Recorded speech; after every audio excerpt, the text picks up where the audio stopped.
इसका integration by parts, sorry उससे जो पहले वाले मेथड है, अगर हम किसी भी उस पर अप्लाई करते हैं तो आपको क्या होता है, वो उस पर अप्लाई हो नहीं सकता। फॉर एग्जाम्पल हमारे पास एक क्वेश्चन है, मैं आपको एक क्वेश्चन दिखाता हूँ। ये लिखा हुआ है एक्स कॉस एक्स, सामने एक क्वेश्चन लिखा है। अब अगर हम इस पे जितने मर्जी है सब्स्टिट्यूशन मेथड लगा लें, उससे भी नहीं होगा। सिंपल जो भी हमने पढ़ा है वो लगा लें, उससे कभी भी नहीं होगा। फिर आया है इंटीग्रेशन बाय पार्ट्स। अब इंटीग्रेशन बाय पार्ट्स में क्या होता है, हम जब हमारे पास दो वैल्यू इंटीग्रेशन के अंदर प्रोडक्ट में होती है, हमें इस बात का बहुत केयरफुल रहना पड़ता है कि हमने कौन सी वैल्यू u लेनी है और कौन सी वैल्यू v लेनी है।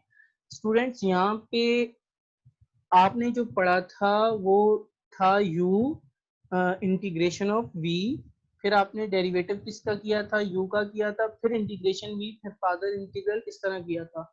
अब ये उस मेथड से करें या जो मैंने सामने, अगर आपको एक मेथड नजर आ रहा होगा, इस मेथड से करें, आपका आंसर दोनों मेथड से सेम ही आएगा। फर्क कितना होगा, अच्छा आपने जब भी u और v इंटीग्रेशन बाय पार्ट्स में सिलेक्ट करेंगे, हमेशा याद रखिएगा u आपने उस वैल्यू को लेना है जिसकी पावर कम हो रही हो।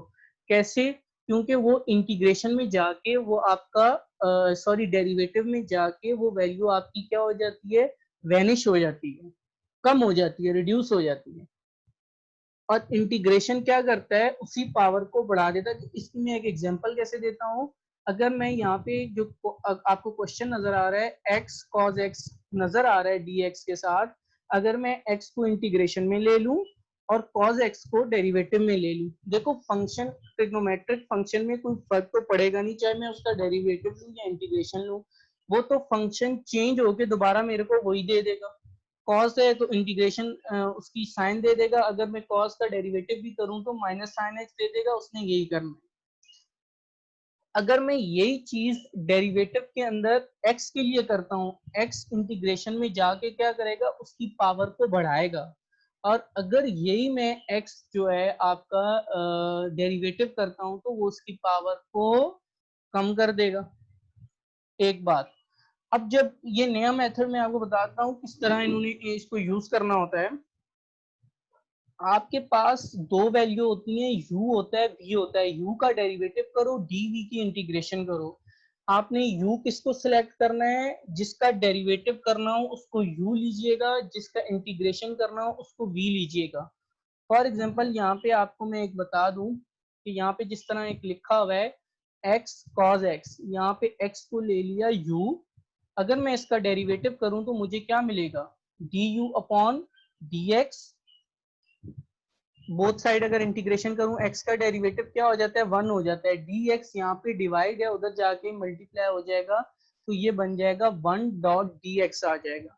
इसी तरह dv का इंटीग्रेशन होगा, क्योंकि dv लिखा हुआ है, मुझे तो वैल्यू v की चाहिए, तो यहाँ पे आप कैसे करोगे, जो आपके पास वैल्यू आएगी ये आपको आपका होगा cos x dx होगा, और dv की इंटीग्रेशन होगी, ये आपकी पूरी वैल्यू जो होगी वो dv के इक्वल ले लीजिएगा।